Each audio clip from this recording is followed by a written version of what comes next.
नमस्कार शेतकरी बंधूंनो, आपण शेतात आलो आहे पेरू खाण्यासाठी. आहे आमच्या शेताच्या बांधावरती पेरूचं झाड, याला खूप पेरू लागलेले होते. मला पण खूप भूक लागलेली होती, असे पोटात कावळे कोकायला लागले. तर म्हटलं आता पोटात कावळे कोकायला लागले तर उपाशी राहण्यापेक्षा आपण 2-4 पेरू तोडू. मग 2-4 पेरू तोडले आणि मग खायला सुरुवात केली. अशी धमाल उडवली की समोरच्याला बी तोंडाला पाणी सुटायला लागले. पेरू खायला एवढा मधुर होता की की आता पोटात जागासुद्धा शिल्लक राहिलेली नव्हती. मग म्हटले बास भाऊ, आता पोटात जागा राहिली नाही, नाही तर आपण जास्त जर पेरू खायला गेलं तर आपले पोट दुखायचे, आपल्याला दवाखान्यात जाण्याची वेळ येईल. त्यापेक्षा मग आपण थोडेच खाल्लेले बरे लागली, म्हणून मी हा पेरू खात आहे.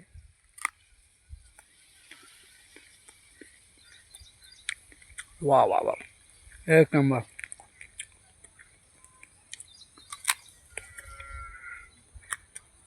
खायला एवढा चविष्ट आहे की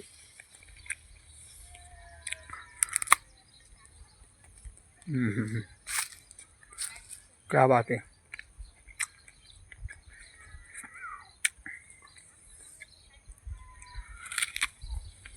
त्या खायला आपण पण पेरू, खूप फळं लागलेली आपल्या.